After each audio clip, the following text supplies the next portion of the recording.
ప్రభుత్వం ఒక్క ఉద్యోగం ఇచ్చినట్టు నిరూపించినా రాజకీయం వదిలేస్తా, రాజీనామా చేస్తా అని చెప్పేసి కేటీఆర్ సవాల్ ఇసిరిండ్రు. అశోక్ నగర్లకు పోదాం, అశోక్ నగర్లకు పోయి అడుగుదాం, ఏ ఒక్కరు ఈ ప్రభుత్వం వచ్చిన తర్వాత ఒక్క ఉద్యోగం ఇచ్చిరని చెప్తే చలో ఎంబటే రాజీనామా చేస్తా అని చెప్పేసి కేటీఆర్ సవాల్ ఇసిరిండ్రు. వన్ మ్యాన్ షో అన్నట్టే నడిచింది నిన్న సభ మొత్తం.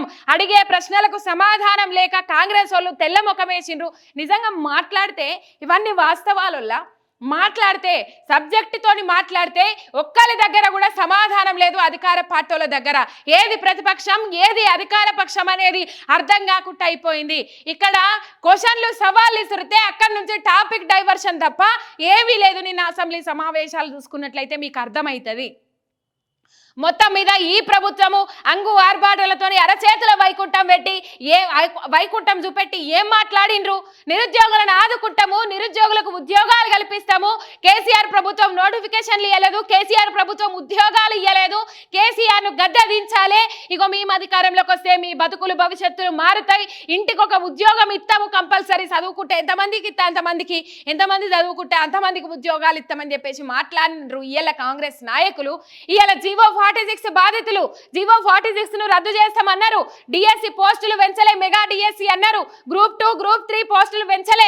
గ్రూప్ 1 లో 1:100 రేషియోతో ముంగడికి పోవాలంటే ఆ ఊసు లేదు. జీవో 29 అడ్డం పెట్టుకొని ఇలా ఇబ్బందికరమైన పరిస్థితులకు గురి చేస్తా ఉన్నారు. నిరుద్యోగులు గత నెల రోజుల నుంచి రోడ్ల మీద వచ్చి బైఠాయిస్తా ఉన్నారు, నిరసనలు ధర్నాలు వ్యక్తం చేస్తా ఉన్నారు. పోలీసు నిర్బంధము, పోలీసు బూటుకాలతోని దొక్కుకుంటా ముంగడికి పోతా ఉన్నారు. నిన్న కేటీఆర్ సవాల్ ఇసిరిండ్రు. మొత్తం మీద 8 నెలల్లో 33,000 ఉద్యోగాలు ఇచ్చినామని చెప్పేసి డబ్బాలు కొట్టే ఈ ఘన సర్కార్, ఈ గౌరవ సర్కార్ అశోక్ నగర్కు పోదాం, అశోక్ నగర్లా ఏ ఒక్కరు ఉద్యోగం ఇచ్చింది కాంగ్రెస్ సర్కార్ అంటే నేను రాజకీయం వదిలేస్తా, ఈ పదవికి రాజీనామా చేస్తా అని చెప్పేసి కేటీఆర్ సవాల్ ఇసిరిండ్రు. 8 నెలల్లో సర్కారు ఒక్క ఉద్యోగం ఇయ్యలే. మందికి పుట్టిన వారిని మా బిడ్డలు అంటున్నారు. ఉద్యోగాలు ఎవరిచ్చిండ్రో సిటీ లైబ్రరీలో అడగండి. మేము 1.82 లక్షల మందికి ఉద్యోగాలు ఇచ్చాం. కాంగ్రెస్ కు చెప్పుకునే 35,000 మేమిచ్చినవే. 10 ఏళ్లలో 1.6% అప్పు మాత్రం చేశాం. అభివృద్ధిని దాచి దివాలా తీసిందంటే మీకే నష్టం. బీఆర్ఎస్ హయాంలో రైతులకు యుగం 8 నెలల్లో 388 మంది అన్నదాతల ఆత్మహత్య, 233. ఈ లెక్క సరిగ్గా తెలియలే, ఇన్నొద్దులు చెప్పుకుందామంటే అన్నదాతలు 388 మంది ఆత్మహత్యలుల్లా. పోయిన ఇందిరమ్మ పాలనలా, ఇందిరమ్మ రాజ్యంలో ఏ విధంగా ఉండనో, రైతులు నానా గోసలు అష్ట కష్టాలు పడ్డారో మళ్ళీ అదే విధానం తీసుకొస్తా ఉన్నారు ఈ కాంగ్రెస్ నాయకులు. మూసి బడ్జెట్ 1.5 లక్షల కోట్లకి ఎట్లా పెరిగింది?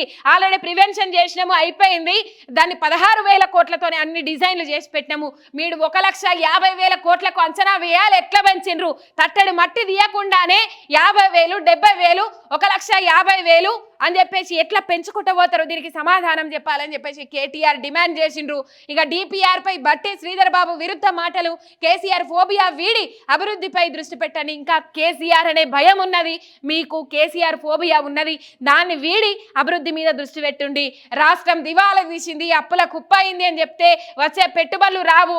ఎవరన్నా ఇక్కడ పెట్టుబడి పెట్టడానికి ముందడికి వస్తారా అని చెప్పేసి అది మనకే నష్టం, రాష్ట్ర అభివృద్ధికి నష్టం అని చెప్పేసి కేటీఆర్ వన్ మ్యాన్ షో అన్నట్టు నడిచింది. మొత్తం మీద ఈ అడిగే ప్రశ్నలకు ఒక్క దగ్గర సమాధానం లేదు.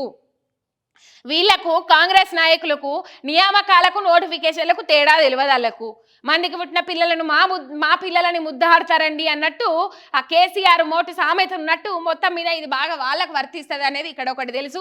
అశోక్ నగర్కు పోదాం, ఏ ఒక్క ఉద్యోగం ఇచ్చినట్లయితే నేను నా పదవికి రాజీనామా చేస్తాను. 35,000 కొలువులు ఇచ్చినామని చెప్పేసి గొప్పగా చెప్పుకుంటాడు. ఇప్పటి నుంచి అయినా రేవంత్ రెడ్డి ఆ పదాన్ని మానడం అది వదిలేయాలి.